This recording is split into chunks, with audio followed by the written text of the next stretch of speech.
Damos la bienvenida a María Paula Romo, ministra de Gobierno. Ministra, buenos días, bienvenida a nuestro programa. Buenos días, Janet, muchas gracias. Bueno, vamos a tener tiempo de hacer como una introducción al tema del semáforo, que es tan importante para que la gente pueda conocer qué puede hacer, qué no puede hacer, quiénes van a poder salir y quiénes no todavía. Pero va a ser solo una introducción, ministra, porque tenemos una cadena de 20 minutos que interrumpe todo mi programa. Entendemos que la información es importante y pues queremos colaborar con ello e invitarla a que después de la cadena, por favor, continúe con nosotros para poder abordar el detalle de este tema. Claro, Janet, lo haremos así. Me han comentado que en unos minutos ya se pondría al aire una cadena nacional, simplemente unas indicaciones generales. Correcto. A partir del 4 de mayo hacemos este cambio de etapa del aislamiento al distanciamiento, lo que implica la incorporación de nuevas actividades comerciales, productivas, industriales en cada cantón del país. No significa que se termina la emergencia, no significa que se terminan las restricciones, vamos a seguir con toque de queda de diferentes horarios en cada cantón. Tampoco significa que el gobierno le cede o le otorga alguna competencia gubernamental a los municipios. De ninguna manera, el gobierno sigue a cargo de lo que ha estado a cargo, el gobierno sigue haciendo su tarea, pero con los municipios comparte la decisión sobre el momento y el grado de apertura de la economía, de la producción, del comercio en su cantón. No significa que el próximo lunes todo el mundo sale a la calle, sino que ciertas actividades se reincorporan de manera paulatina, gradual. Ejemplo, si es que pasamos al color amarillo, las oficinas o las fábricas pueden trabajar hasta un 50% de su capacidad de su personal, por poner un ejemplo. Si es que pasamos de color rojo a color amarillo, se amplían los horarios antes de que empiece el toque de queda, pero el toque de queda permanece. Supongamos que no se pasa de color y que empezamos en rojo. ¿Qué significa el rojo a partir del 4 de mayo? Que las actividades de comercio que puedan hacerse en línea o por teléfono y con entrega a domicilio ya tienen una autorización para ese comercio a partir del día 4. También unas pocas actividades entre provincias, como el envío de encomiendas, se reactiva el día lunes. Se mantiene suspendido el transporte de pasajeros, el transporte interprovincial de pasajeros, siguen cerrados los aeropuertos, las clases presenciales también, y seguimos privilegiando el teletrabajo. No se permiten las aglomeraciones, los eventos públicos, los eventos masivos. Creo que ese es un resumen de lo que tenemos que esperar la próxima semana. Sí, hay algunas preguntas que se van a quedar pendientes. Ya mismo entramos a la cadena, como por ejemplo, saber exactamente cuáles son los sectores que a partir del lunes pueden empezar sus actividades y bajo qué condiciones exactamente dentro de un semáforo que todavía está en rojo para, digamos, el 90% de las actividades. Entonces, para poder comprenderlo bien. Lo otro es, estas actividades que sí se van a poder abrir, si no hay transporte público, ¿cómo van a ir esas personas al trabajo? Porque tenemos que comprender que la mayoría aquí no tiene carro, va en transporte público. Es decir, hay algunas todavía inquietudes que sería importante detallarlas con usted, ministra. Podemos adelantar algo mientras entra la cadena, que ya debería estar al aire, pero nada todavía. Cuéntenos, ministra, ¿cuáles son los sectores que exactamente ya van a poder salir a trabajar el lunes y de qué hora a qué hora y bajo qué condiciones? Si el semáforo se queda en rojo, supongamos el semáforo en rojo, entonces los sectores que se reactivan a partir de este lunes son los sectores del comercio. Se pueden hacer pedidos y ventas en línea y entregas a domicilio. Este es el primer sector que se reactivaría. Si es que el semáforo está en amarillo, el sector industrial, las fábricas, las oficinas, etcétera, se pueden reactivar con horarios que diferencien para evitar tener horas pico, es decir, que el inicio de la jornada laboral se mantenga en un horario diferente o escalonado, es una opción. Las fábricas también con un horario diferente y escalonado es una opción. Hasta el 50% de su personal total puede ir a trabajar de manera presencial. Tenemos que evitar, este es el mensaje principal, evitar las aglomeraciones. ¿En qué nos vamos a movilizar?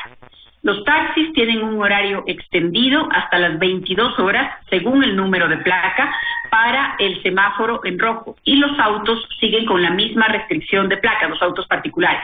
Pero las empresas, las compañías, las industrias que vayan a funcionar están autorizadas a contratar como transporte institucional el transporte que era transporte turístico o transporte escolar que va a poder dar este servicio. ¿Por qué? Porque debemos buscar unas formas de transportarnos que eviten mucho tiempo en el transporte, en la aglomeración y también que disminuyan el tiempo de traslado. Esto es lo que deberíamos lograr. Entonces, si una empresa tiene que escoger a la mitad de sus empleados, si una fábrica tiene que escoger a la mitad de sus empleados, debería privilegiar a la mitad, por ejemplo, que vive más cerca, que tiene una edad por debajo de los 60 años que le hace menos vulnerable a un contagio. Una oficina debería empezar por encargar el teletrabajo a la mayor parte de empleados en donde esto sea posible y disminuir el tiempo de permanencia en el transporte de traslado también de los empleados que vayan a la actividad presencial. Esto es, si es que el semáforo está en rojo, se activa en menor grado el transporte. Y también, si es que el semáforo pasa a amarillo, hay unas normas sobre el transporte público, pero con el 30% de su capacidad. Es decir, los buses no pueden ir llenos, los buses de ninguna manera pueden ir llenos. Las personas en el espacio público y en los autobuses debemos llevar mascarillas individuales, y los buses tienen que ser sometidos a una desinfección permanente. Esas son algunas reglas relacionadas al tema del semáforo.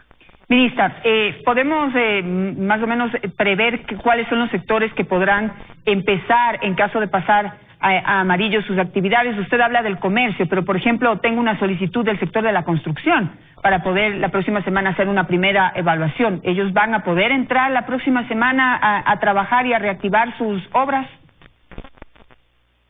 El sector de la construcción, en particular los proyectos piloto que ya fueron aprobados, pueden empezar en distintos lugares del país. Yo creo que nos acercamos ya a un centenar de proyectos que hoy mismo están ya funcionando.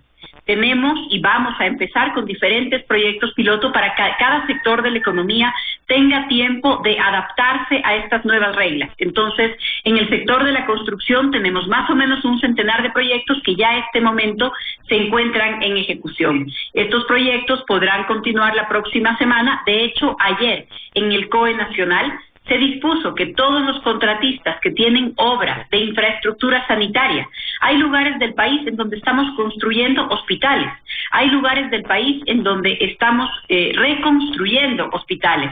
Si lo que tenemos pendiente es poner en marcha, es poner al día, es la entrega de un hospital, esa construcción no se puede detener. Esas construcciones, esos constructores tienen que retomar su trabajo de inmediato porque la prioridad para el país con un virus que no va a desaparecer, que va a ser parte de nuestra realidad todavía por mucho tiempo, es que cada vez tengamos mejores capacidades, mejores instalaciones, mejor capacidad de respuesta sanitaria. Entonces no podemos sacrificar eso. En ese sentido, digamos, ha habido varias industrias que en esta época han funcionado. Por ejemplo, la de los alimentos. Se le ha permitido que siga trabajando para no desabastecer de alimentos a la población. En ese sentido, esa industria, me imagino, sigue trabajando. Y tomando eso, si se le puede tomar como un proyecto piloto que ya fue puesto en marcha, ¿no pueden entrar en este momento otras industrias a trabajar aplicando las mismas normas de seguridad que ya se aplicó en una tan sensible como es la alimenticia? Sí, yo me he referido en estos términos precisamente a ese tipo de industrias. Estos han sido nuestros verdaderos planes piloto. Tenemos muchas personas que han estado trabajando durante esta pandemia. Por ejemplo, el tema de comida preparada y de comida no preparada. Los mercados, los supermercados, incluso las tiendas de barrio, restaurantes que hacían el trabajo de entrega a domicilio y otros que no lo hacían y se han adaptado a esta pandemia. Perfecto, ministra. Nos vamos a la cadena y ya regresamos porque todavía quedan algunas dudas y preguntas que solventar. Entramos entonces a esta cadena nacional.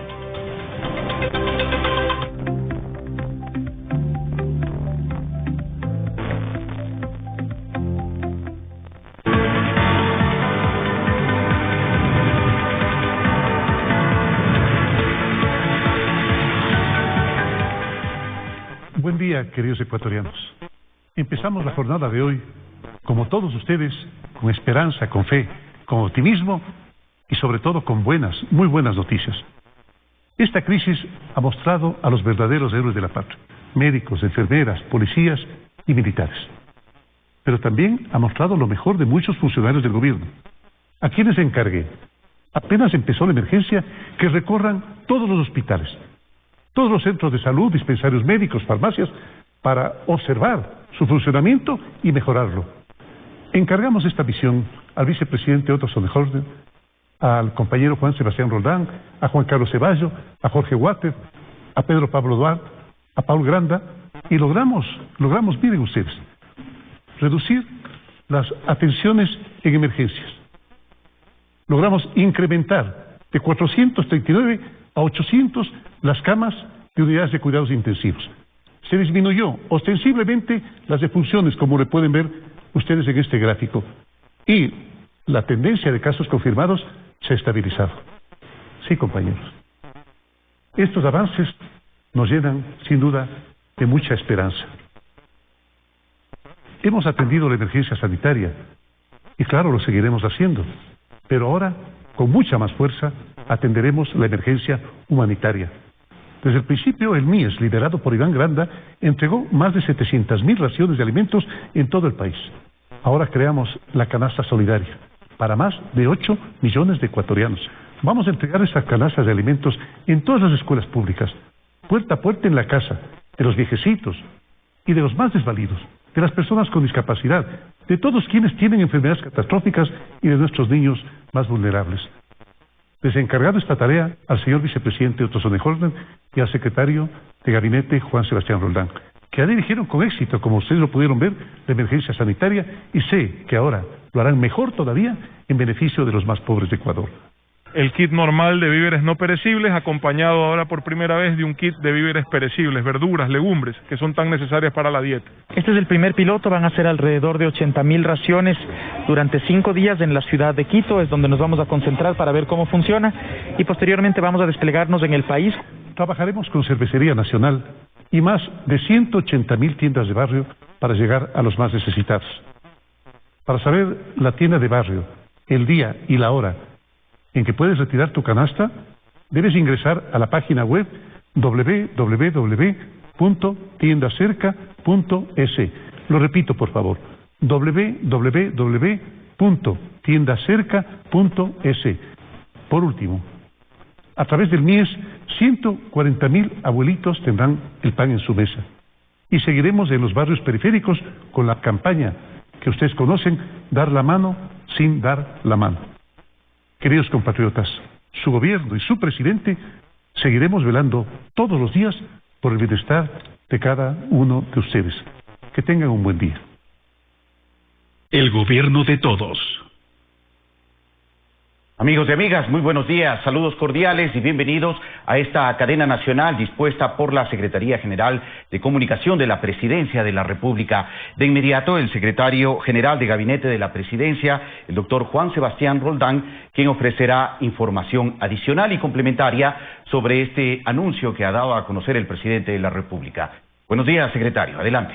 Buenos días, Fabricio, muchas gracias por escucharnos, ecuatorianos, ecuatorianas. El presidente acaba de anunciar un gran programa de alimentación, es un programa que llegará a más de 4 millones de familias en el país. Hemos preparado un video para poder describir específicamente de lo que se trata y luego responderemos algunas preguntas de periodistas que tienen inquietudes al respecto.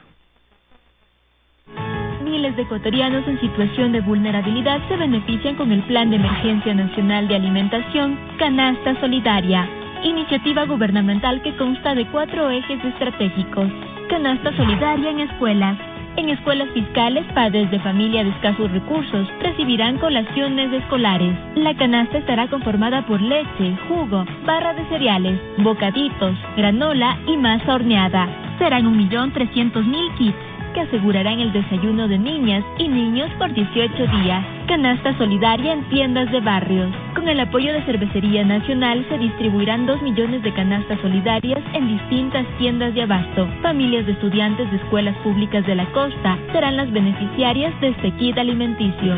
Dar la mano sin dar la mano. Con el apoyo de la ciudadanía y el sector privado, el MIES ha entregado 750.000 canastas. Los kits son distribuidos puerta a puerta en barrios populares.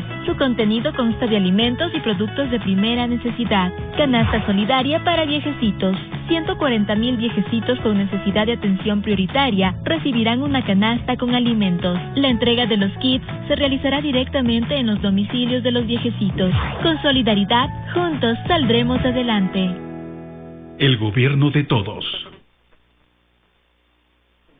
Ecuatorianos y ecuatorianas, lo que acaba de escribir el video es lo que el presidente presentó hace un momento. Es decir, primero vamos a entregar las raciones del desayuno escolar para que nuestros niños y niñas puedan recibir alimentación todos los días. Esa ración consiste de 18 leches y 14 sólidos. Los padres de familia de las escuelas y colegios serán contactados por los profesores de cada aula y guardaremos todo el respeto para que las personas puedan estar en toda la distancia que se necesita. Recibirán al inicio de la escuela alcohol para limpiarse las manos y todos los cuidados de salud. El segundo es el de tiendas de barrio. El presidente acaba de decir, en tienda segura, en tiendacerca.es, las personas podrán inscribirse, podrán escribir su nombre y verán si es que son beneficiarios. ¿Quiénes van a ser beneficiarios? Las personas más pobres, vinculadas a la educación pública, que no hayan recibido ya el bono de desarrollo humano o el bono de contingencia, que ustedes recuerdan, el primero llega a 1 millón de familias y el segundo ya a 450,000 familias. A partir de mayo se extenderá el bono de contingencia por la crisis que estamos viviendo a 550,000 familias más. El tercero es dar una mano sin dar la mano. Los barrios populares del país seguirán recibiendo el apoyo de aquellas personas que han donado al gobierno y que de la mano del ministro Iván Granda han podido apoyar y ya han llegado a 700,000 familias con raciones en esta situación difícil. Y el cuarto, con georreferenciación, sabiendo a qué casa llegar, llegaremos a las personas con discapacidad y viejecitos. Más de 140,000 personas recibirán en la puerta de su casa alimentación. Como ha dicho el presidente de la República, Fabricio, amigos ecuatorianos y ecuatorianas, este es un programa que pretende, en esta difícil situación, llegar a los ecuatorianos más necesitados, a las personas que más ayuda del gobierno necesitan, con una ración de alimentación. Muchas gracias, señor secretario. Tenemos algunas inquietudes que nos han enviado colegas periodistas desde distintas ciudades del país para que nos pueda ayudar con una respuesta frente a estas preguntas. La primera, de Mauricio Ceballos, de TC Televisión. Plantea lo siguiente: con la entrega de los kits, ¿cómo evitar que la viveza criolla se ponga de manifiesto y existe el riesgo de que esos kits lleguen a quienes no lo necesitan? Tenemos dos tipos de kits que no van a ser entregados en la casa directamente, como hemos explicado. El primero, el de las escuelas, que vamos a lograr que se entreguen a los padres de familia, porque los profesores y los rectores de las escuelas los identificarán. Estos padres además son profesores y rectores que aprovecho para agradecer, son voluntarios en este trabajo, en el gran trabajo que ha hecho la ministra Montserrat Kramer para poder juntar a la comunidad educativa de los sectores y de los planteles públicos del Ecuador. Esos rectores van a llamar a las personas se van a formar fuera de los planteles con la distancia que se necesita y recibirán enseñando la cédula de su niño. Igual los beneficiarios en las tiendas del barrio, las tiendas del barrio serán descritas en la página web que les acabamos de decir. Y en esas tiendas tendrán que ir las personas a un horario específico, que es al que se les citará, que hará que no haya aglomeraciones, y quien no esté incluido y no lleve la cédula para poder probar quién es, no recibirá ese beneficio. Nueva inquietud del colega periodista Javier González, de Diario El Universo de la ciudad de Guayaquil. ¿Hasta cuándo el gobierno tiene previsto seguir entregando kits alimenticios o apoyos económicos? Y también, ¿qué alternativa está analizando el gobierno ante la posibilidad de que en la Asamblea no haya apoyo para las leyes que se remitieron? La primera pregunta al respecto de cuánto tiempo. Por lo pronto nosotros estamos preveyendo que esto tome 6 semanas de entrega de alimentación y, como ustedes saben, hay 2 meses de bono de contingencia. Luego evaluaremos la situación con los ecuatorianos en el territorio. Parte del encargo del presidente Moreno, tanto al vicepresidente Otto Sonnenholzner como a mí, ha sido recorrernos del país, ver, sentir qué es lo que los ecuatorianos están sintiendo, que es lo mismo que hicimos en los hospitales cuando el presidente nos pidió. Visitamos más de 30 hospitales, hoy nos corresponde ir a las distintas provincias para poder mirar, palpar cuál es la realidad de los ecuatorianos en esta difícil solución.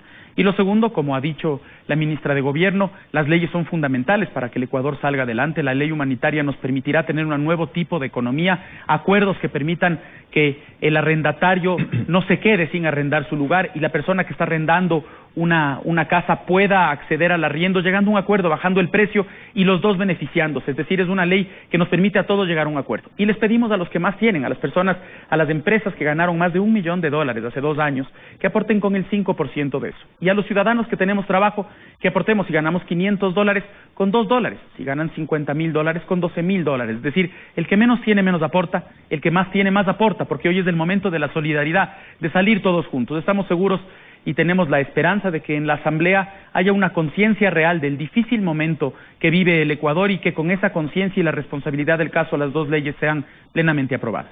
De acuerdo, secretario, una nueva inquietud de Nancy Vélez de Infórmate a Manabí. De los kits que entregarán a grupos vulnerables, ¿cuántos se han previsto para la provincia de Manabí puntualmente? Ya se han entregado por lo pronto 48,155 bonos de protección familiar, los que decíamos, los de $60 que las personas que no son parte del bono de desarrollo humano reciben por apoyo en esta crisis. Y también se han entregado ya 33,470 kits. Dentro de la entrega general, Manabí será una de las provincias más apoyadas porque lamentablemente con Guayas, con El Oro, con Pichincha son las provincias que más difícilmente lo están pasando en este momento de la pandemia del coronavirus. Muy bien, secretario, una inquietud también quisiera de mi parte que nos pueda aclarar sobre este anuncio del presidente y esta ampliación que usted nos ha ofrecido. Estos kits alimentarios, solidarios, de estas canastas solidarias de escuelas y de tiendas de barrio, se entregarán en todo el territorio nacional, en todas las regiones del país, Amazonía, Sierra, en la región costa y también en Galápagos. En todo el Ecuador y además parten del apoyo a los productores. Todos serán productos nacionales, ecuatorianos, que trabajaremos con pequeños productores para que ellos en esta difícil situación, ellos no han parado, son parte de los héroes que nos tienen alimentados a los ecuatorianos, para que ellos reciban hoy día un apoyo, una compra grande, y en esa compra grande los beneficiarios puedan beneficiarse del buen trabajo que están haciendo esos productores todos los días en el Ecuador entero. Una última inquietud de José Antonio Sánchez de Primera Plana. ¿Cuánto tiempo los beneficiarios recibirán la ayuda de alimentos? ¿Con qué frecuencia y para cuántas personas está calculada la ayuda de la familia? Acabo de decir que son alrededor de 4 millones de raciones. Eso significa que si nosotros llegamos a una familia cada una, al menos llegaremos a 8 millones de ecuatorianos. Nosotros tenemos la expectativa, además lo iremos haciendo y lo iremos informando a cuántas personas vamos a llegar. Esto se hará durante 2 meses y nosotros creemos que van a ser entre 8 y 10 millones de ecuatorianos que recibirán una ayuda en este momento tan delicado. Muchas gracias, secretario, por la información compartida en esta cadena nacional. Muchas gracias. Muy gentil. Agradecemos a Juan Sebastián Roldán, secretario general de Gabinete de la Presidencia de la República, por participar en esta cadena nacional con el presidente de la República sobre el anuncio de estas entregas de canastas solidarias en tiendas de barrio y también en escuelas en todo el territorio nacional.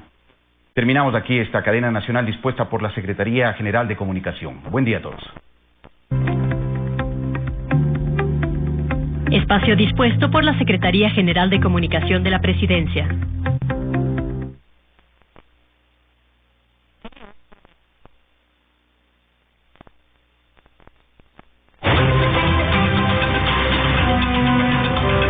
Bueno, vamos a continuar con nuestro programa. Quiero recordarles que estamos conversando en este momento con la ministra de Gobierno, María Paula Romo. En un momento conversaremos también con la señora María de los Ángeles Duarte, quien ha pedido una réplica a la entrevista que dio en este programa el juez Iván Saquicela sobre el caso Sobornos 2012-2016. Le ruego a la señora Duarte un poquito de paciencia, a ustedes también seguir acompañándonos en este programa. Ministra, muchísimas gracias también por permanecer con nosotros. Como decía antes de que entre en la cadena con esta información, creo que hace falta dejar muy en claro quiénes pueden salir la próxima semana y que eso depende de cada provincia, depende de cada ciudad, de lo que sucede en cada ciudad. ¿Cuáles son las ciudades que usted considera que ya están listas para poder activar determinadas actividades como la comercial? La actividad comercial con entrega a domicilio va a reactivarse ya en todo el país. Entonces, esto es lo primero decir. La actividad comercial con entrega a domicilio, con pedidos en línea, pedidos por teléfono, pero que llegan hasta nuestras casas, esta ya tiene permiso para reactivarse en todo el país desde la próxima semana, más allá del color, porque este permiso ya se encuentra presente para el rojo, que es las restricciones más altas. Luego quiero aprovechar el sentido de su pregunta para explicar algo. Usted me dice cuál es la ciudad que según su opinión se encuentra lista para pasar de color.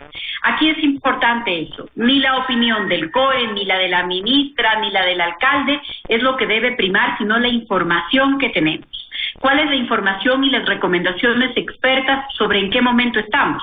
Pues hay recomendaciones que dicen ciudades determinadas no deben todavía abrirse actividades, están en el momento más alto de mayor contagio, en donde la tasa de contagio es más alta. Muy bien, entonces en esos lugares no deberíamos abrir. Sin embargo, uno de los informes, por ejemplo, dice hay más o menos 120 cantones que ya estarían listos o que son menos vulnerables, que tienen menos contagios, que podrían en este momento ya pasar a un color amarillo. ¿En dónde están los documentos? ¿Quiénes son los expertos? ¿De qué información estamos hablando? Primero, los informes del Ministerio de Salud por cada una de las provincias, detallado cantón, y en el caso de grandes ciudades, en particular Quito y Guayaquil, está detallado por parroquia, el nivel de contagio, la cantidad de exámenes, la cantidad de positivos y la fecha de inicio de los síntomas. Esto es muy importante porque también permite ver la evolución, la línea de tendencia de la pandemia. Entonces, ese es el documento, Ministerio de Salud. El otro documento, el otro informe que hemos entregado a los alcaldes tiene que ver con la atención de emergencias. Vamos a encontrar cantones donde la atención de emergencias tuvo ya un pico y luego ha bajado, y tenemos muchas menos emergencias en este momento, sobre todo emergencias sanitarias, que es lo que estamos midiendo.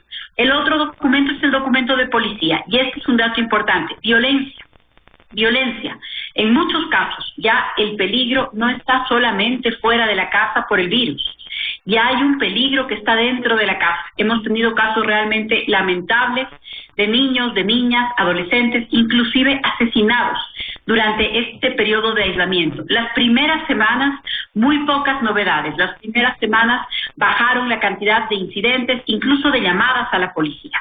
Desde hace una semana y media, ha empezado un repunte de las actividades violentas, ha empezado un repunte incluso en los crímenes más graves, que son los crímenes contra la vida, y vemos de manera preocupante el tema de crímenes que se cometen contra niños, niñas, adolescentes. La policía entregó esa información mostrando en qué cantones esta tensión puede ser peor.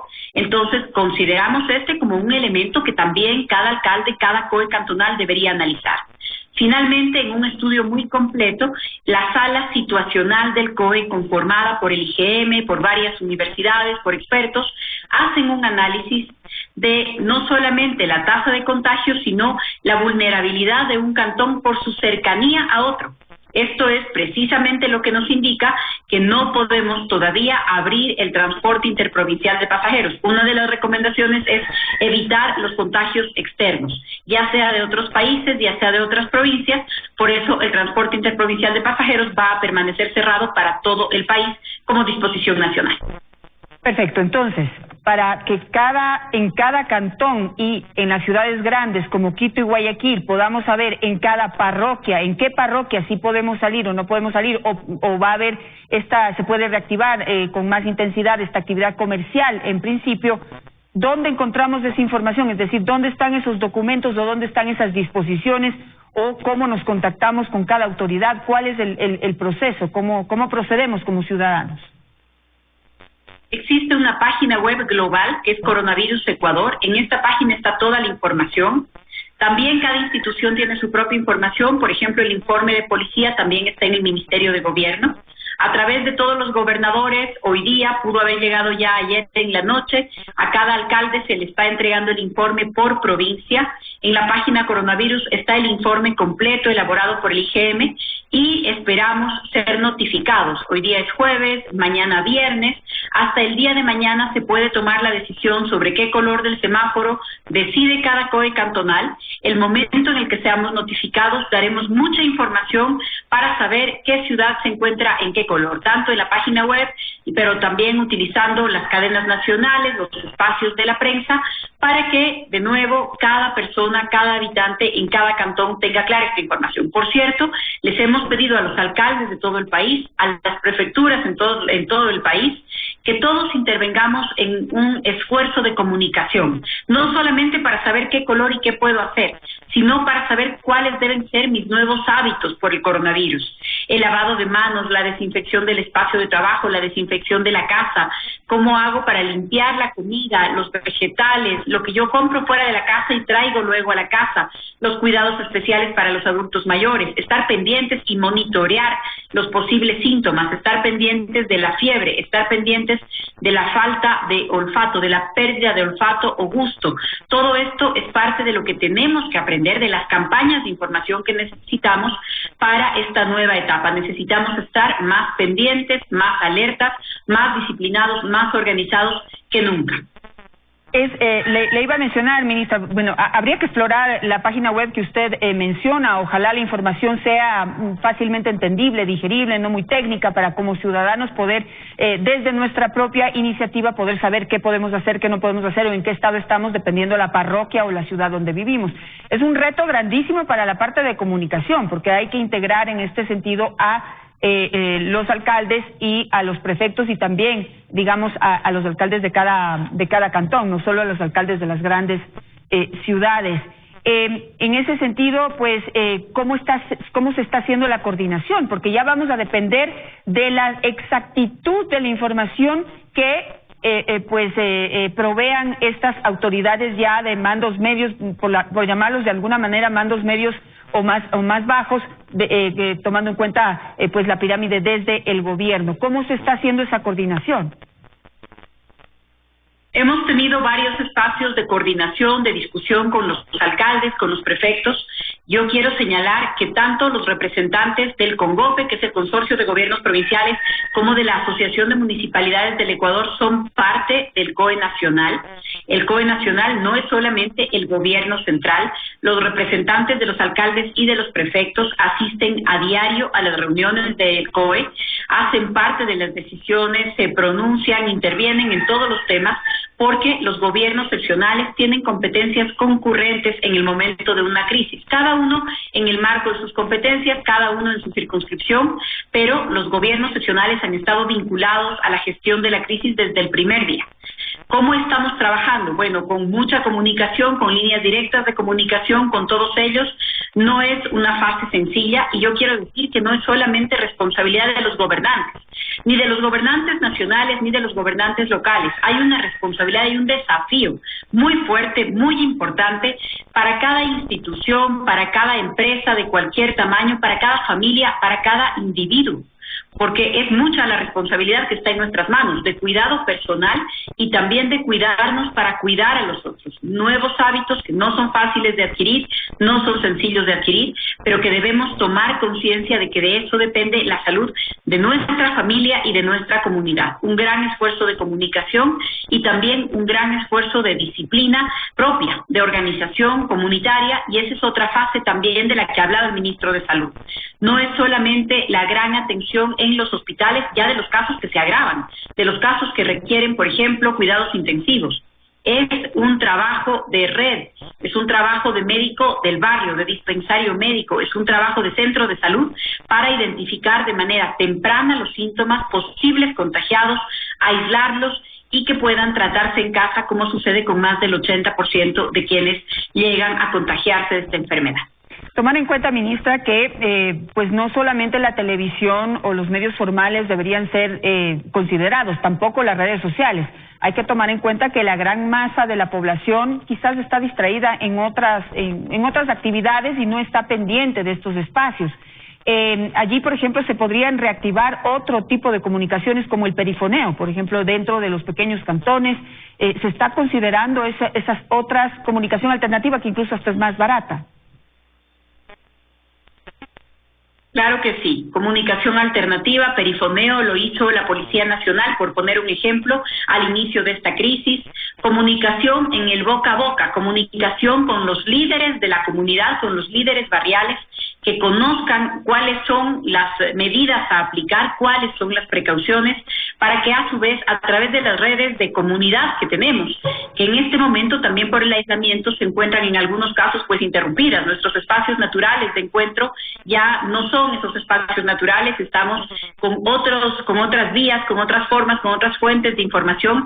Hay que abarcar todo lo que sea posible y quiero insistir en esto, no como responsabilidad solamente del gobierno, sino como una tarea que nos gustaría compartir como sociedad. Necesitamos todos comunicar exactamente lo mismo: lavado de manos, desinfección de la casa, espacios de trabajo, mascarilla, el buen uso de la mascarilla, estar pendientes de los síntomas.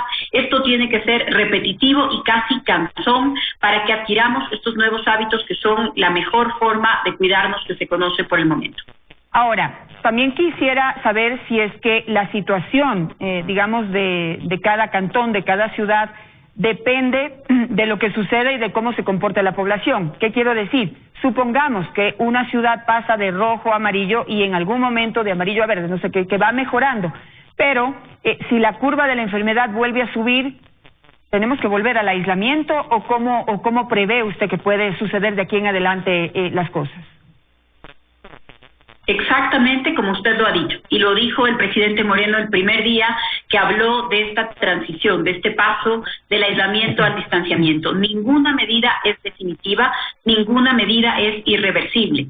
Para enfrentar esta pandemia necesitamos valorar de manera continua qué es lo que está pasando, cómo evolucionan los contagios, cuántas camas tenemos disponibles en un hospital, cuántas unidades de terapia intensiva tenemos en la provincia o en la zona, y a partir de eso tomar decisiones. Entonces, si logramos mantener una tasa baja de contagio, mejor, porque podemos pasar a otra etapa. De lo contrario, las restricciones tendrán que volver a imponerse.